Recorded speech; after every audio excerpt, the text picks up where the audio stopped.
But as agents, we always have to understand like our customers need to be able to trust us. We need to make them feel like we are that expert that can ultimately trust us.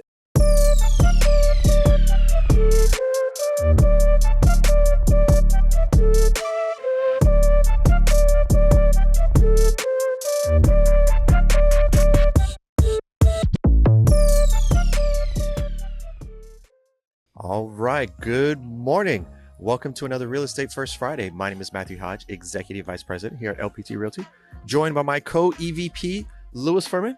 And happy Good Friday, brother. Yeah, happy Good Friday. Yeah, it's a very special time of the year today. Yeah, absolutely, man. I hope that everyone is having a fantastic Friday and has a fantastic weekend. We have had quite a busy week. And as you guys know, as we ramp up towards the busy season every year, just like you guys internally, we are preparing operations. We are looking at agent experience. We're looking at all those things on how we can improve that and support your business during this period of time. And so as we have these large swells of activity, our systems get strained and we take a lot of time to really try to perfect that out to smooth those things out.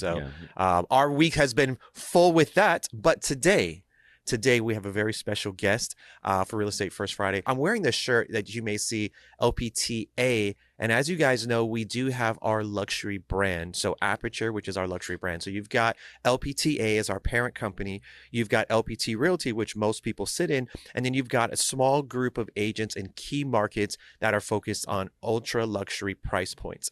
And so as we entered into this season, one of the things that people are constantly asking about is how do they increase their price point? What do the transactions look like? And, what do the interactions look like between you and those high-end clients who are maybe asking you to sell a 10 or a 20 or $30 million property? Like, is it a real conversation difference? Is it the same amount of work, but just a larger paycheck? Like, we all really want to know the details behind that scene. So we're going to bring on an Aperture guest today who's going to talk us through that. But before we do that, Luis, any initial thoughts? Yeah, initial thoughts. So first, in terms of, a busy week, I do want to kind of address this because we are entering Q2 right now. And we oftentimes start looking for checkpoints throughout the year that, forces us to evaluate our businesses. And what better time to do so than the start of a new quarter? So if we have not done that in our businesses, guys, like please use this week, this weekend, next week, as we are entering into a new quarter to just evaluate your business, take the lessons in which you have learned through all these Real Estate First Fridays and truly,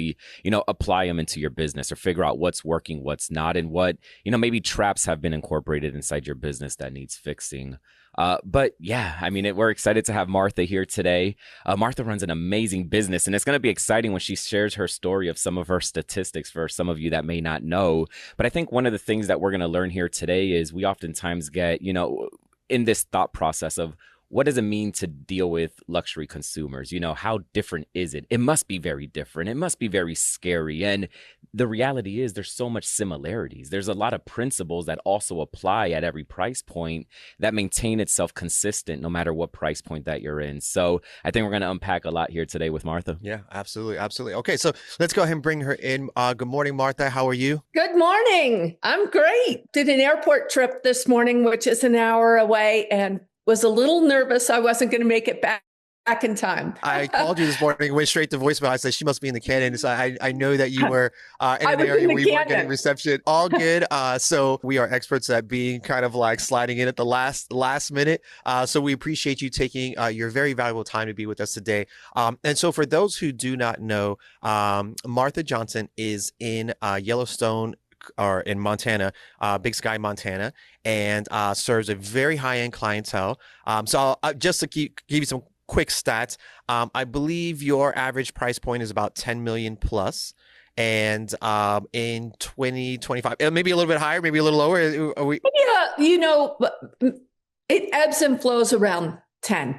Okay. Ebbs and flows around 10. And you did about what, 450 million in sales as a solo agent, which is pretty incredible. And this is not like lifetime career. This is like last year.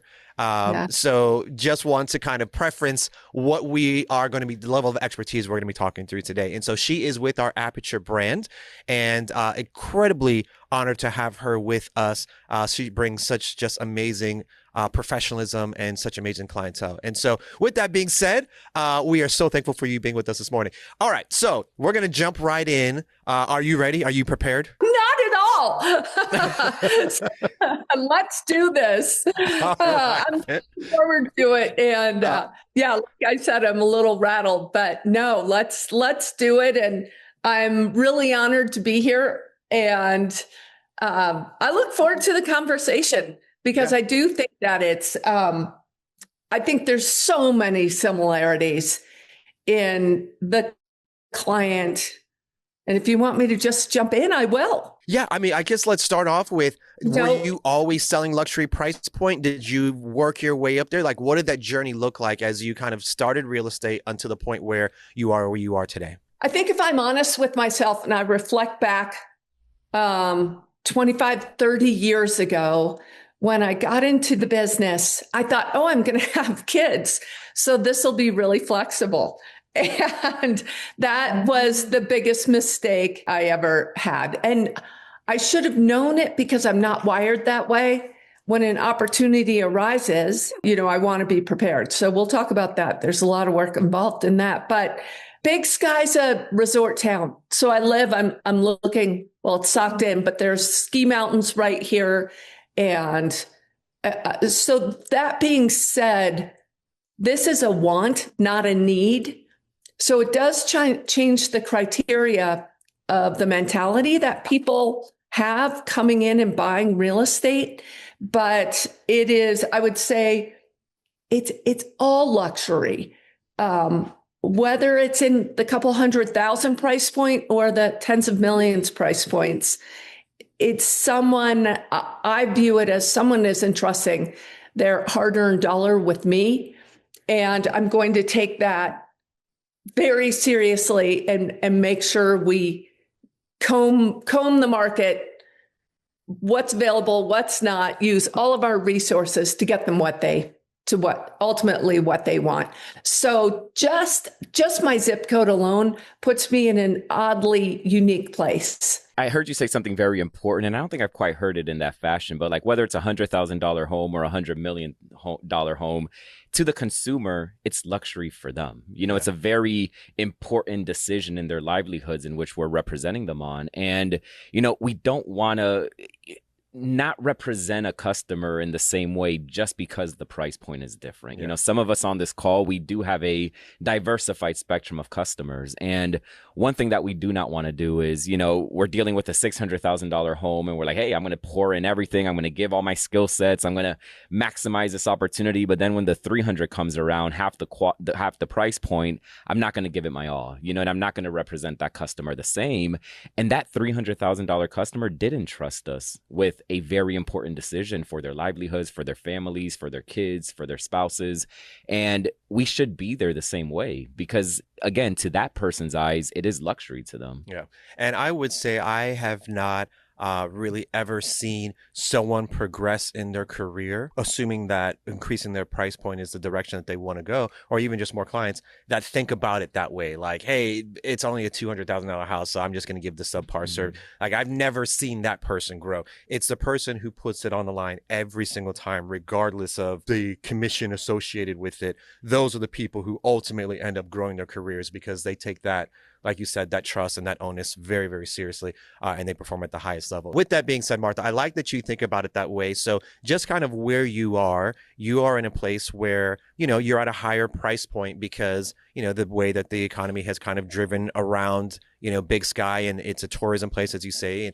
And so that's kind of developed. But even still, there are people who are doing well and who are selling at the top of that market, and there's people who are not. So what separates you from that group of people, who, although the price point is elevated for everybody there, what separates you from you and someone who is maybe consistently selling at a lower price point? That's a good question because there's a lot of talent around me, and I never take that lightly. I really respect our real estate community. I always have. And I know that the second I make a mistake or step back, there's a lot of talent to come in and take my place. So look for opportunities. Look for ways to differentiate yourself.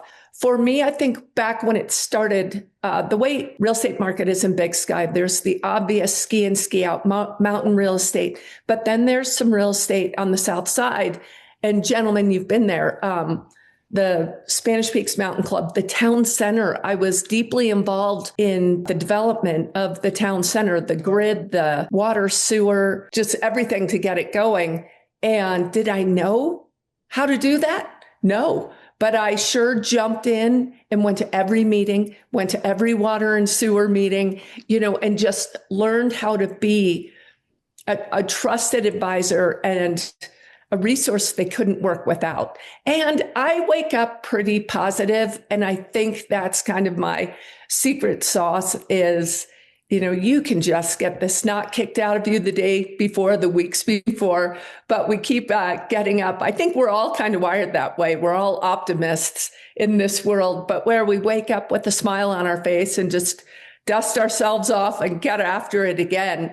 But I have focused on the south side of Big Sky, where a lot of my competitors were up at the Big Sky Resort and on the north side. And so I started working. I knew the land better than anyone else. I walked sections of land, which are a mile by a mile. I knew the topography. I'd go out with well drillers. I wanted to know the soils they were pulling up, drilling wells. So, really from the very gritty basics of land and the nitty gritty of how it's zoned is really important to be the absolute professional on as much as you possibly can, but then take it. I've noticed so many people are in lanes. You have your well diggers, you have your land developers, you have your architects, you have your horizontal infrastructure guys. Sit at the table with all of them because you learn an incredible amount of industry knowledge. But then you have the ability, when you're sitting at the table with your property owner, to have some knowledge on that. And it helps fast track things and really brings you in faster as a trusted advisor. I love that piece because, so the part of it we're talking about right now is like, hey, okay, maybe the transaction, the mechanics of the transaction ultimately are the same, but the level of expertise that you have to bring to that consumer as they're maybe thinking about this decision, they may ask you different questions. And so what you are stating right here is, hey, before all of this success, before all of these transactions, I was in there understanding every square mile of this thing. I was spending time to understand things that I didn't really know or really was interested in, but I knew that it was going to make me the expert of this particular area. And so oftentimes that's what it looks like. It looks like you putting in that work that doesn't have an immediate return, putting in that work that doesn't necessarily have an immediate paycheck, and becoming an expert at something, not just great relationship building, because that is, of course, an important aspect of building your business, but being an expert at something is an absolute critical piece, whether it's going to be an expert at the contract or expert at the neighborhood or expert at a type of sale, whether that be waterfront or VA or first time home, whatever it is that you choose to focus into, you have to be the expert at it because that's how you start to, beat out the competition. And that's how you are that trusted resource. Yeah, for sure. So when you're competing with somebody, which we are in a competitive business, every time we either get a buyer or a seller, somebody else is not getting a buyer or seller. So we are in a competitive type of business. And we need those distinguishers. We need to be able to identify inside of our business practices, well, what are the distinguishers in which I have that I am very good at, because I need to be able to over index it. And I got to have ways in which my customer ultimately understands and sees what these things are. The worst things we can do is carrying a level of expertise that we have, and we're not showing our customers that we carry this expertise. We're just keeping it to ourselves. Yeah. And if we don't show the customer the expertise, then what's going to happen? They're never going to hire you, because the reality is most customers hire, when you're competing for business, the agent in which they believe is the purest expert for what they're desiring to accomplish. Yeah, that's right. And if you are not showing them that purity of the expertise, you are going to lose the battle. You're going to lose the competition. And then, I love what you said, Martha, where you wanted to diversify your knowledge in all aspects of the piece so you can become that expert and become that counselor and become that professional for your clientele. And that immediately puts you distinguished from other agents who are trying to compete for that business, because the consistencies inside of the business, like, for example, just drafting a contract contract, or we have to have those skill sets, but it doesn't necessarily define us or distinguish us. Like, what are the things in which we can do to show the customer that we are different from the next person who's going to walk in through this door to try to win the business over mine? That's right. Okay, so you became an expert in this area, and so now you are soliciting your service. Like, how are you getting these clientele? What does that look like for that next step of, hey, I became the expert and now I'm actually using my expertise to assist my clients? I think that our high net worth clients can sniff out the bullshit factor instantaneously.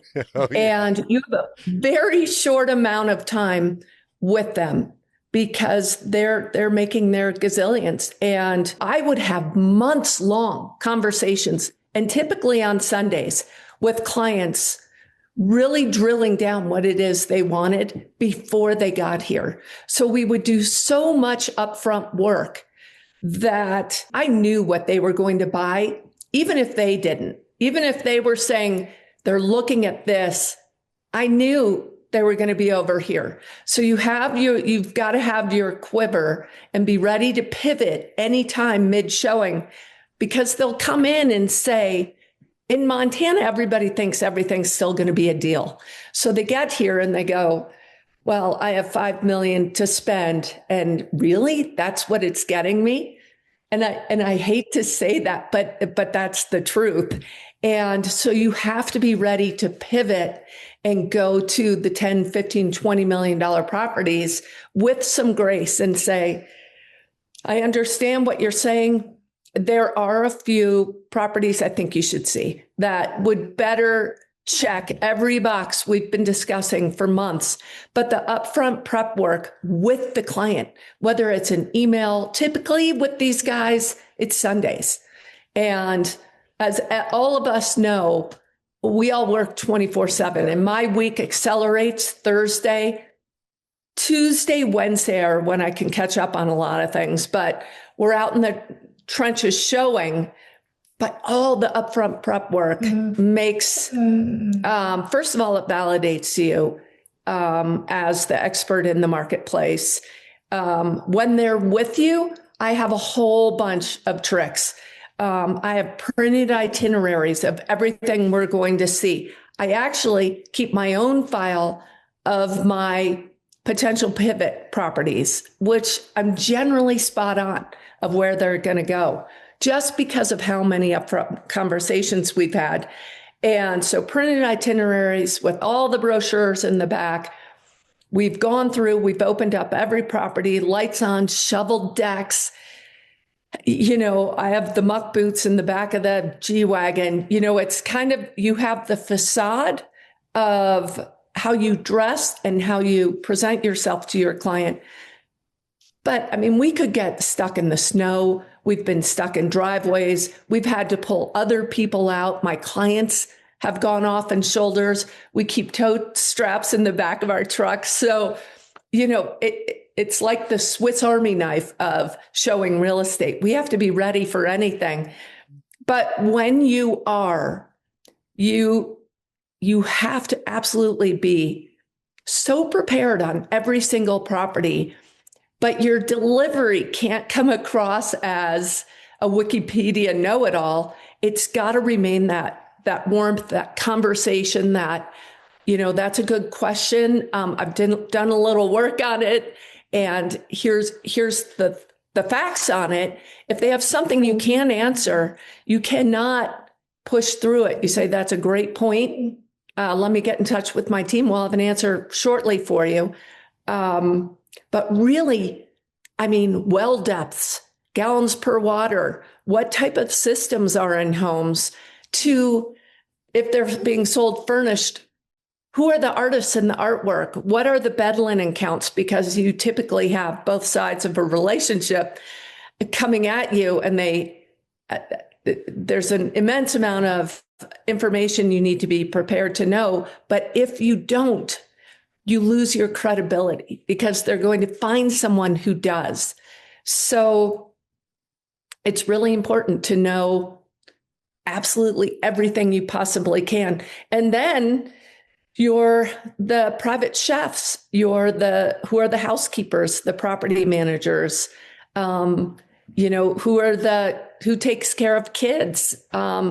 Who can we buy a car from? How do we shuttle back and forth to the airport? So we are constantly keeping and updating new lists, client resource lists, to make their transition so much easier into the home, but into the community. Yeah, that is so important. So you're starting to hear, like, let's say you're first time home buyer, or maybe they're second time home buyer. Very first time home buyers, very rarely do they have a ton of preference built into their purchase, right? Like the hurdle is going from not owning a home to owning a home in a general area and a bedroom count, maybe that matches or whatever. But once you get past that, you're not checking off all the boxes, right? It is unusual that would be happening.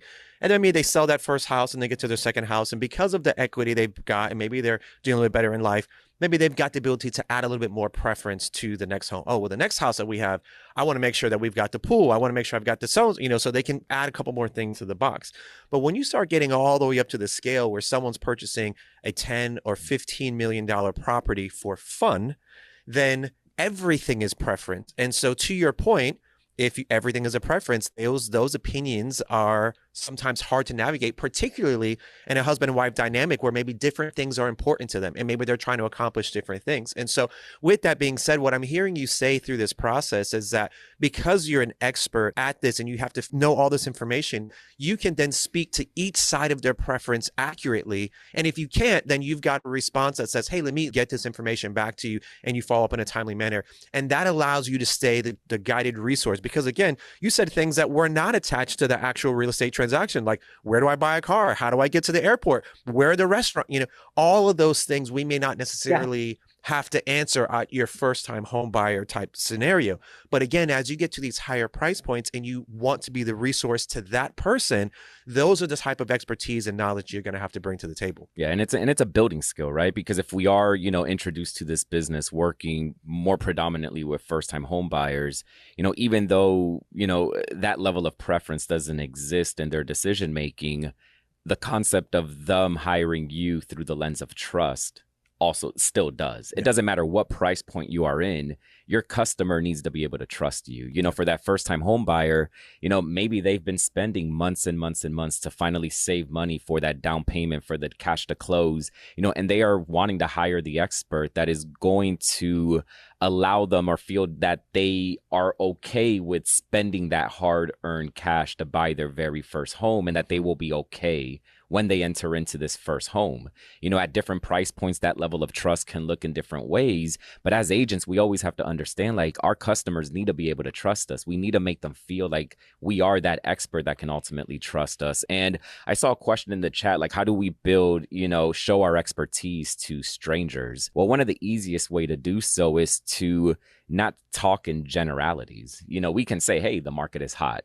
Well, if we want to show our expertise, get down to the numbers. It's what makes the market hot. Hey, in the last 3 weeks, X amount of homes have sold in this particular subdivision at this price point. And like, that is now you are showing expertise by going away from generalities. So as you're kind of going through your scripts, pinpoint anything you have in there that just sounds general. Like, is there more specifics that I can do? And now we have plenty of research technology that we can go into each and every one of those points and pull out data, pull out stats, because you hit your customers with the stats, it goes such a long way, because that next agent who's walking in behind you may be going in there with generalities, and you are going to win when you are showing them those expertise levels. Yeah, that's right. I remember, Mark, that there was something that you said that you were with a client and you did like an experience where you would maybe take them fishing, or you would take them skiing, or you would take them to the different. Can you walk us through what that's like when you're giving someone an example of the lifestyle? You're giving them a taste of what they're purchasing? Absolutely. We do it regularly. Big Sky, again, in a resort, it's not always just about the real estate,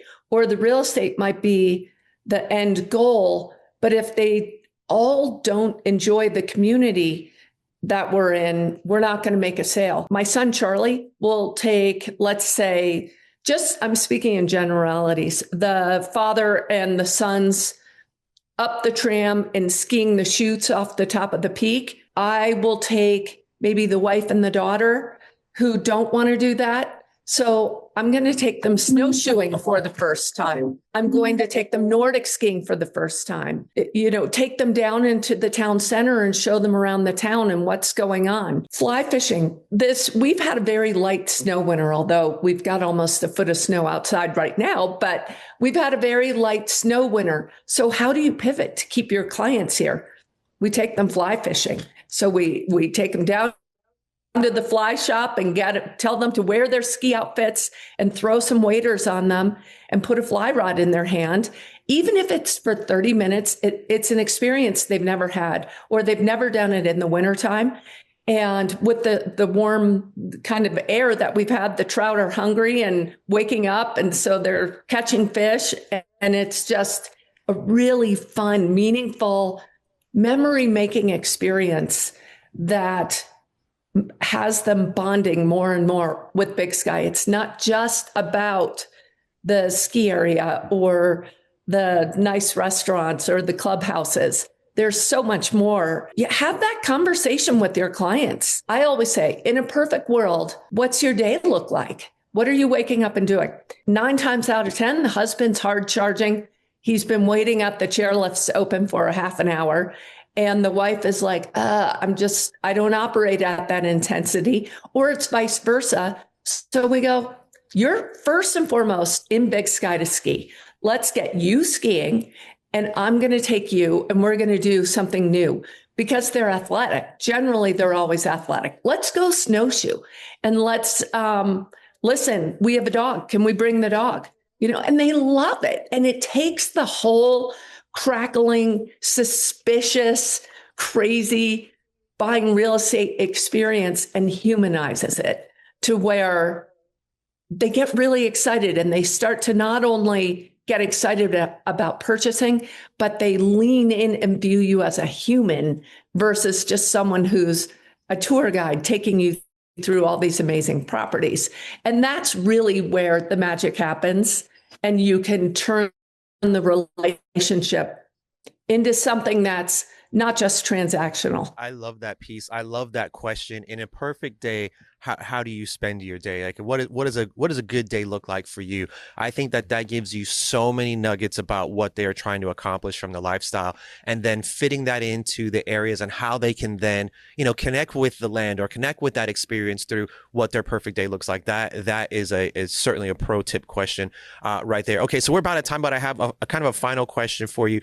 How many pending transactions or how many listens? Like, what does your book of business look like right now? Right now, we've actually had a slower winter just because our buyer, it's interest rates, they're typically not buying with mortgages, but it is indicative of an unsettled economy. And with the war breaking out, they're holding their cash close right now. So our transactions are down, but it's been a great time for us to look at the rest of the facets of our business, and really leaning into the Aperture tools, the LPT tools, and fine tune how those are best going to communicate with our client base, and also how do we use them. So we've been deep up to our elbows in doing that, and really just boomsday prepping. Yeah. So I want to point out to everybody on the team and to you both, really what was so attractive to me in joining Aperture Global was this national and global network. And I've mentioned this a few times, but I'm going to mention it again. If you're trying to grow your book of business in the luxury market, or you have a luxury business going in Miami or Nashville or New York City, my clients are from all these places. And I just want to put it out there that I'm available to get on a phone with your clients to help you land the business, to help give you credibility in the strength of your team, because I'd like you to do it with me. And I think to really close an important, meaningful book of business to you, if you can prove, and this is where we're different than the Sotheby's and the Christie's in their international pitch, but if you can prove I'm going to get the top producer in that market on the phone, they're my partner, we are going to approach this because our combined resources and touch have your buyer or your seller we already have them in our quiver. So I'm just going to say it again. Let's use this system the way it was built in a stronger manner. And I'm here for you. Please reach out to me. Everybody knows how to find me, and I'll do the same to you.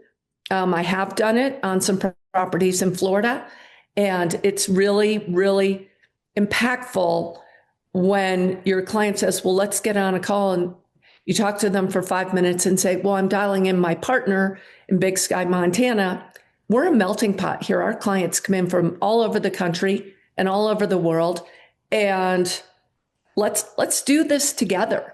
The collective success, our individual parts can make us all very successful. And I'd love to do it. I love that. And again, this is one of the things that I love about the LPT Aperture ecosystem, because, everyone is willing to help each other. And again, you've got someone who's an expert and at the top of their craft in one of the, I would say one of the most expensive markets in the United States, and who's willing to help you in your market and say, hey, let's get something going back and forth. Like, that is the power of building inside of the LPT ecosystem. And I will tell you what, if you are interested in growing your business, that same ideology works no matter what you apply it to, whether it's waterfront, where it's first time home buyers, whether it's VA, like, it doesn't matter. You connect with the people who are interested, who are help you go further, and you do the same thing for them. And it is a recipe for success. So Martha, thank you so much for your time today. Thank you for kind of peeling back a little bit of what that transaction looks like, because everybody always wants to know, like, is it the same amount of work and just a bigger paycheck? Is that really what it is, or do I really have to understand something differently? And I think it's very clear that you have to be an expert at the product that you're selling. You have to be an expert with connecting them with the lifestyle. You have to connect with them in the way that they choose, which, as you heard her mention, is likely on Sundays. That just ends up being the pattern that is happening. And then you've got the different preferences that you're working through. Like, how do you navigate all of that? That some of those elements are not necessarily important to be good at the first time home buyer, but for certainly as you grow through the price point, you can start to understand what skill sets you need to adopt. So again, Martha, thank you so much for your time today. We very much appreciate it. Looking forward to seeing you hopefully in the next couple of weeks. I believe we'll see you maybe in Austin. I'm not sure if you're going to be there, or maybe in Stewart. I'm sure at some point one of these trips, we're going to run past each other again. Yes. Exactly. So thank you so much. It's my honor. Thank you. Absolutely. Absolutely. Okay, guys. Well, we will close it here. We will see you for this Motivational Monday with myself and both Robert Palmer, founder and CEO, where, of course, we're going to continue to break down the market, let you understand what's happening, what we're seeing. We saw a little bit of retracement in interest rates, meaning that we saw them dip a little tiny bit, but is it going to hold? We're going to walk you through what exactly is going to be happening, in the next coming weeks and the data points that we're going to look at for that. So we'll see you this Motivational Monday.